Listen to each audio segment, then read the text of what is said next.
Hi අද මම ඔයාලව එක්කගෙන යන්නේ මගේ ඔෆිස් රූම් එකට. ඒ කියන්නේ මම වර්ක් කරන තැනට. ඔයාලා දැන් දන්නවා මම කරන බිස්නස් එක, මම ක්‍රොෂේ බිස්නස් එකක් කරන්නේ. ඉතින් අපි අද යන්නේ මගේ ඔෆිස් රූම් එක ඔයාලත් එක්ක අස් කරන්න තමයි මම අද යන්නේ. එහෙනම් යමු වීඩියෝ එකට. බලමු දැන් අපේ ඔෆිස් රූම් එක කොහොමද තියෙන්නේ කියලා. ඇත්තටම ඔයාලා නම් බය වෙනවද එක්කවත්? දෙයනේ මේකකින් මම දැන් අස් කරන්නේ බෑ.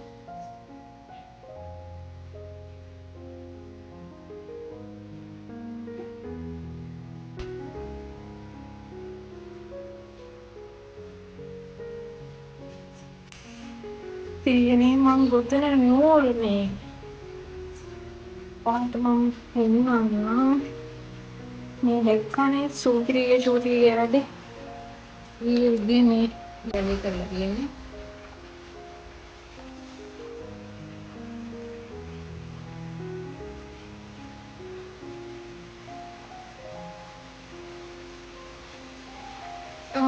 බලන්න ඉතින් මම මේක ලස්සනට තියන් හිටියා. දැන් තියෙන විදිහ මැෂින් එක උඩ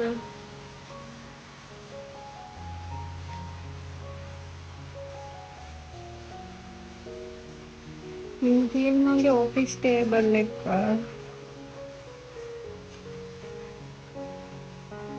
හරි ඉතින් අමුතුවෙන් ඔයාලට මං කියන්න ඕනේ නැහැනේ මගේ ඔෆිස් රූම් එකේ තත්ත්වය. මං ඔයාලට සම්පූර්ණම රූම් එක පෙන්නුවා.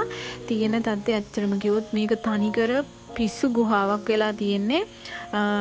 අපේ පූස් කෙල්ලෝ ටික තමයි මේකේ රජ කරන්නේ. ඉතින් අද ඇවිල්ලා වැස්ස දවසක්. ඉතින් මං හිතුවා මේ වැස්ස වෙලාවේ අර්ථවත් වැඩක් කරන්න ඕනි කියලා. මේ අර පේන කබඩ් එක මං හිතුවා මුලින්ම අස් කරන්න ඕනි කියලා. ඊට පස්සේ ටේබල් එක, ඊට පස්සේ මැෂින් එක තියෙන තැන, ඊටත් පස්සේ මෙන්න මේ පෙන්නන කබඩ් එක අස් කරන්න ඕනි කියලා හිතුවා. මුලින්ම ඊයේ උදේ මෙන්න මේ මගේ ලස්සන මල් පෝච්චිය අපේ චූටි විසින් පෙරලලා තිබුණා. ඒක මං ජනේලෙ උඩ තමා තියලා තිබ්බේ. ඉතින් ඒක ලස්සනට මං හදාගෙන හිටියා. ඉතින් බිම තියෙන ටික මුලින්ම මේ වැලි ටික අයින් කරලා මම හිතුවා මේ පෝච්චිය තිබුණු තැන අස් කරගන්න ඕනි කියලා. ඇත්තටම කිව්වොත් මේ රූම් එකට මෙහෙම වෙන්න හේතුවත් මගේම වැරදි තමයි. ඒකට හේතුව අපි යම් දෙයක් ගත්තොත් ඒක අදාළ තැනින්ම තියන්න ඕනේ කියන තියරි එක මං ගාව නැති නිසා තමයි මෙන්න මේ ප්‍රශ්නෙට මම මුහුණ දීලා තියෙන්නේ. ඉතින් මම හිතුවා ආයිත් එහෙම කරගන්න නැතුව රූම් එක ලස්සනට ක්ලීන් එකට තියාගන්නවා කියලා. එහෙම හිතලා තමයි මම මේ අද සම්පූර්ණ රූම් එකම අස් කරලම තමයි පස්සේ බලන්න කියලා මම හිතාගත්තා. ඉතින් සෑහෙන වෙලාවක් යන වැඩක් මේක. මොකද සම්පූර්ණ රූම් එකම ගන්න දෙයක් නැහැ. ඒ වුණාට මම හිතාගත්ත කොහොම හරි සම්පූර්ණ රූම් එක දවසක් හරි අරගෙන කොහොම හරි අස් කරනවා කියලා. එහෙනම් ඉතින් අපි ක්ලීන් කරන්න පටන් ගමු. මුලින්ම මම මෙතන තිබුණු වැලි කැට, එතකොට කොළ කෑලි ටික එහෙම මෙතනින් චුට්ටක් අතුපතු ගාලා අස් කරගත්ත. මුලින්ම මම කබඩ් එක තමයි අස් කරගන්න යන්නේ. ඒ නිසා පොඩ්ඩක් එතන ක්ලියර් කරගන්න ඕනි නිසා අතු ගාගත්තා.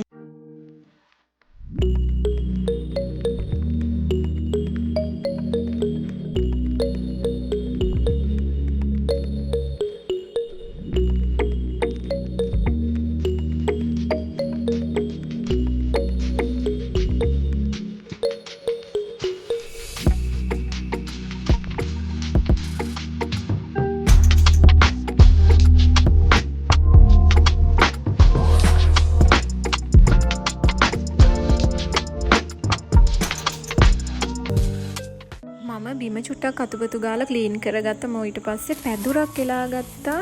ඉස්සෙල්ලා මම හිතුවා ටේබල් එක උඩ තියෙන බඩු ටික ඔක්කොම බිමට දාලා ඉවර වෙලා මම මුලින් කිව්ව කබඩ් එක අස් කරගත්තා නම් හොඳයි. නැත්තම් ඒකේ තියෙන බඩු තියන්න තැනක් නැති නිසා මේසේ උඩ තියෙන බඩු ටික බිමට දාලා කබඩ් එකේ තියෙන බඩු ටික මේසේ උඩින් තියාගත්තාම වැඩේ ලේසියි.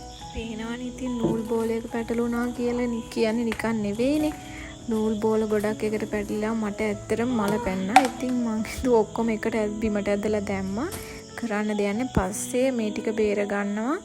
දැනට මේ විදිහට ඔක්කොම බිමට ඇදලා දැම්මා. කරන්න දෙයක් නැහැ. මේවා බේරන්න අමාරුයි නැතුව.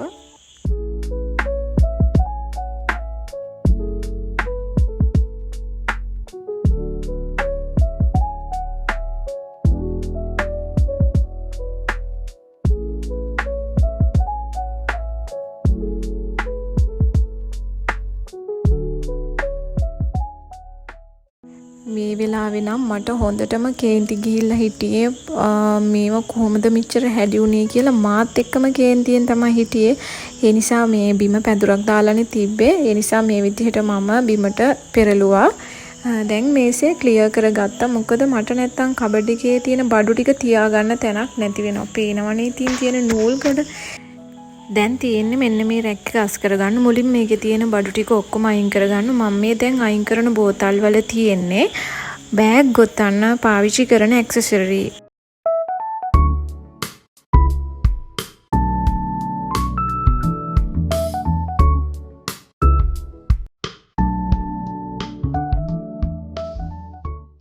මෙතන උඩ රැක් එකේ මම ලස්සනට තියාගෙන ඉන්නේ මං අතින් ගොතපු බෑග් ටිකක්. ඉතින් මගේ ක්‍රොෂේ බිස්නස් එකේ ඇඳුම් වර්ග වගේම ලස්සන බෑග් වර්ගත් ගොතනවා. මගේ ලොකු බෑග් කලෙක්ෂන් එකක් තියෙනවා.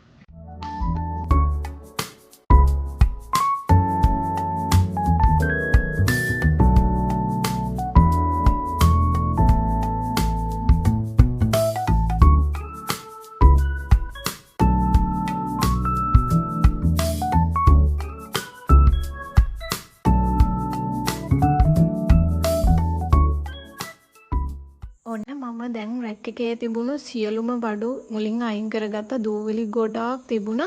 ඉතින් මම මුලින්ම කරේ ඊට පස්සේ රැක් එක උඩම තිබුණු තට්ටුවත් පිහ දාලා එක තට්ටුවෙන් තට්ටුවට හොඳට ක්ලියර් කරගත්තා. ඉතින් මම ටයිම් ලැප් දාලා තියෙන නිසා ඔයාලට ගොඩාක් වේගෙන් මේ වීඩියෝ කෑල්ල පෙනේවි. එතකොට හිතා ගන්නකො රූම් එක ක්ලීන් කරන්න මට කොච්චර වෙලා යන්නේ නැද්ද කියලා. දැන් මම සම්පූර්ණ රැක් එකම ක්ලීන් කරගෙන ඉවරයි. කලින් තිබුණට වඩා දැන් හරිම ඔළුවට නිදහසක් දැනෙනවා. මෙහෙම හිස් රැක් එක දකිනකොට දැන් මට තියෙන්නේ මේකේ තිබුණු බඩු ටික පිළිවෙලට පිහ දාලා දූවිලි අයින් කරලා ලස්සනට අහුර ගන්න. මම මේ රූම් එක ක්ලීන් කරනකොට පාවිච්චි කරපු මගේ තියරි එක තමයි එක ස්ථානයක් සම්පූර්ණයෙන්ම පිරිසිදු කරලා එතන අස් කරලම ඉවරයක් කරනවා කියන එක. ඒ කියන්නේ මං රූම් එක මුලින්ම අස් කරන්න පටන් ගන්නකොට මං කිව්වා මේ රැක් එක තමයි මම මුලින්ම ක්ලියර් කරන්න කියලා. ඒ වගේම මුලින් මං කබඩ් එක සම්පූර්ණයෙන්ම ක්ලීන් කරලා ඒකේ තිබුණු බඩු අයින් කරලා ඉවර වෙලා දැන් ඊට පස්සේ ඒකේ තිබුණු බඩු නැවත මම ලස්සනට පිළිවෙලට අස් කර ගන්නවා. එතකොට එතන වැඩේ සම්පූර්ණයෙන් ඉවරයි. ඊට පස්සේ අපිට වෙන තැනකට මූව් වෙන්න පුළුවන්. ඒක තමයි මම පාවිච්චි කරේ. නැත්තම් හැමතැනම බඩු ඇදලා බිමට දාලා කරන්න ගියොත් වැඩේ ගොඩක් කල වෙනවා. ඒ නිසා තමයි මම මේ ක්‍රමේ පාවිච්චි කරේ. ඔයාලත් රූම් එක ක්ලීන් කරනවා නම් ඒ ක්‍රමේ පාවිච්චි කරන්න. එතකොට ඔයාලට එපා වෙන්නේ නැතුව රූම් එකක් අස් කරගන්න පුළුවන්. මම ඔයාලට පෙන්නුවේ මගේ බිස්නස් එකට පාවිච්චි කරන පැකින් බෑග්ස්. ඒ කියන්නේ කුරියර් බෑග්ස් ටික තමයි මම ඒ විදිහට අහුරගත්තේ. බිස්නස් එකක් ඔයා කරනවා නම් කුරියර් බෑග්ස් ගැන විස්තර අහගන්න ඕනේ නම් කමෙන්ට් එකක් දාන්න. ඊළඟට මෙන්න මේක තමයි මට මගේ බිස්නස් එකේදී වැදගත්ම ලිය කියවිල්ල. ඒ කියන්නේ මේක තමයි මගේ බිස්නස් රෙජිස්ට්‍රේෂන් එක. ඉතින් ඒක ලැමිනේට් කරගන්න තාම බැරි වුණා. ලැමිනේට් කරගන්න ඕනේ නැත්නම් පරිස්සම් කරන්න ටිකක් අමාරුයි. ඊළඟට මේ තියෙන්නේ කුරියර් ස්ටිකර්ස්. ඒ කියන්නේ අපි පාර්සල් පැක් කරලා යවනකොට එයාලා කම්පැනි එකෙන් අපිට දෙනවනේ ට්‍රැකින් නම්බර්ස්. අන්න ඒවා තමයි ඒ තියෙන්නේ. ඉතින් මම කම්පැනි 2-3ක්ම පාවිච්චි කරනවා මගේ ගොඩක් අර්ජන්ට් ඕඩර්ස් යවන නිසා. මෙන්න මේ මැෂින් එක ගැන කතා කරොත් මං කරපු වියදම් වලින් ටිකක් අනවශ්‍ය වියදමක් කියලා මට වෙලාවකට හිතෙනවා. මේකෙන් තාම මම ප්‍රයෝජනයක් ගත්තේ නැහැ. අනවශ්‍ය නැහැ හැබැයි ගෙතුම් කරන අයට මේක තියෙන එක හොඳයි. මේකෙන් සාමාන්‍යයෙන් තොප්පි ගොතන්න ඒ වගේම ඇඳුම් ගොතන්න පුළුවන්. හැබැයි ඒක පැටර්න් එකකට විතරයි මේකෙන් ගෙතෙන්නේ. මෙන්න මේ තියනවා ඔයාලට පේන ඇති කෑල්ලක් කරකවන්න වගේ. අන්න එකෙන් කරක තමයි අර මැද රෝද වලට දැටි රෝද වලට නූල දාලා කරකවලා තමා ගොතන්නේ. ඉතින් මේකට වූල් විතරයි දාන්න පුළුවන් වෙන කිසිම ත්‍රෙඩ් එකක් දාන්න බෑ. මේ වගේ දැටි කැඩෙනවා. ඉතින් එහෙම ප්‍රශ්නිකුත් තියෙනවා.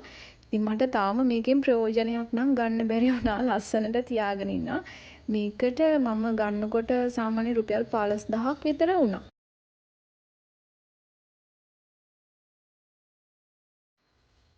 ඊළඟට මේ තියෙන්නේ මම බෑග් ගොතන්න පාවිච්චි කරන කෝඩ්ස්. ඉතින් මං ගාව මේකේ ලොකු කලර් රේන්ජ් එකක් තියෙනවා. ඒකෙදි මේවා එක එක රෝල් විදිහට එනවා, කැරලි විදිහට එනවා. ඉතින් එක එක ක්වොලිටිස් වලින් එනවා හැම. ඉතින් එක එක වර්ග වලින් තියෙනවා. දැන් මම මේ කරන්න හදන්නේ මේ බකට් එකට රෙදි කෑල්ලක් දාලා මගේ ඉතුරු වෙලා තියෙන අනික් බෑග් කෝඩ්ස් ටික මේකට දාගන්න. මොකද මම ඔයාලට කිව්වනේ කැරලි විදිහට බෑග් කෝඩ්ස් එනවා කියලා. ඒවා අපි ගෙනල්ලා වෙනම ආයි ගලවලා රෝල් කරගන්නවා මේ විදිහට. ඊට පස්සේ ගොතා ගන්න ලේසි. නැත්තම් කැරලි විදිහට තිබ්බහම මේවා ගැට ගැහෙනවා. ගොතා ගන්න ගියාම හරි අමාරුයි. ඉතින් මේ වගේ ලොකු කලර් රේන්ජ් එකක් මං ගාව තියෙනවා. මම හිතුවා මේකට දාගත්තාම දූවිලි වැදෙන්නේ නැතුව ආරක්ෂිතව තියෙනවනේ පියනක් වහන්නත් පුළුවන් නිසා මම මේකට දාගත්තා.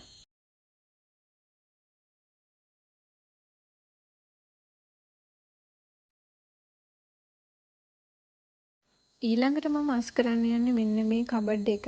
මේකේ දාලා තියෙන්නේ මම ඇඳුම් ගොතන්න පාවිච්චි කරන නූල් වගේම ලයිනින් කරන්න පාවිච්චි කරන ෆෙබ්‍රික් මැටීරියල් ඒ වගේම යටම තට්ටුවේ තියෙනවා බෑග් ගොතන්න පාවිච්චි කරන ටී-ෂර්ට් යාන් වර්ග ටික. ඉතින් ඒ ටික තමයි මේකේ දාලා තිබුණේ. ඇත්තටම නූල් වල බරට මේ රැක් එකේ තට්ටුවත් බැහැලා තියෙන්නේ. ඉතින් ඒ නිසා ඔයාලට පේනවා ඇති මම මේ හරහට පොඩි ලෑලි කෑල්ලක් තියලා තියෙන්නේ ඒක සම්පූර්ණ බහින එක වළක්වන්න. ඉතින් මේ තියෙන්නේ මම මේ පාවිච්චි කරන නූල්. ඉතින් මේ වගේ ලොකු කලර් රේන්ජ් එකක් මම ගාව තියෙනවා.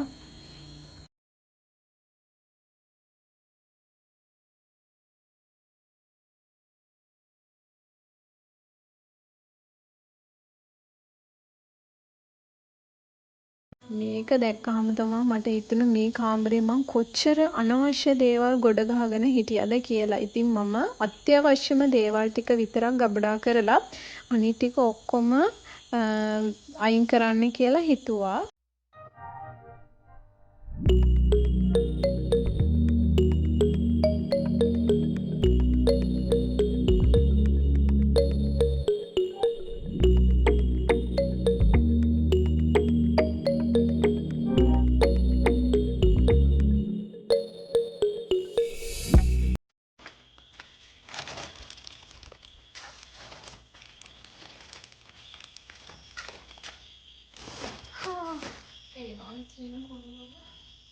මං මේ කාමරේ අස් කරන්න ගත්තේ 2:00ට 3ට වගේ. දැන් මේ වෙනකොට වෙලාව හවස 6ට විතර ඇති. 6ත් පහු වෙලා මං හිතන්නේ කරුවල වැටිලා.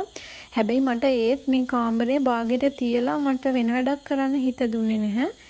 මං මුලින්ම හිතාගත්තා වගේ සම්පූර්ණ කාමරේම අස් කරලම තමයි අනිත් වැඩ ඔක්කොම කරන්න ගියේ.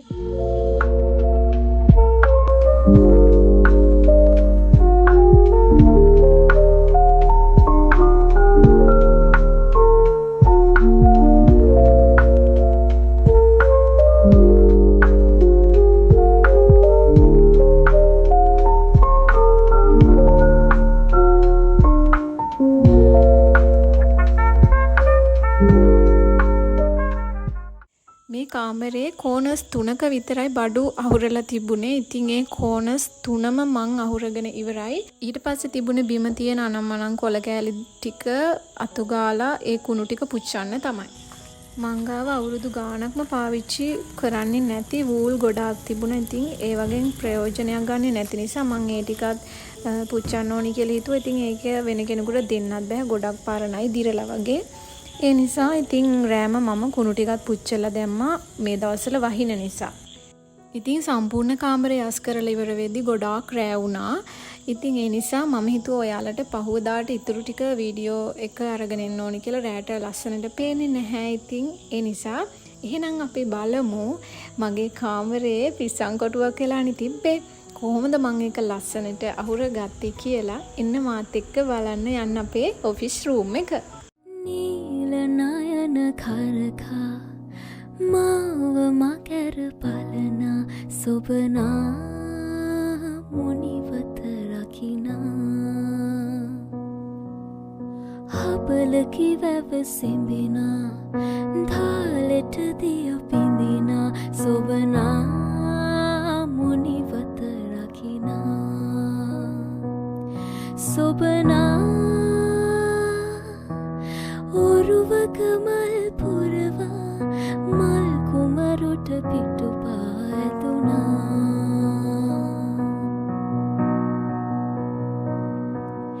නෙලනා මල් දෙවැනි වනරුවිනා මල් කුමරි නොයමී නුවරට මා නොයමී වටිනාකම් රකිමි සියෝ ළඟමා පෙම්පුරමි දනිමි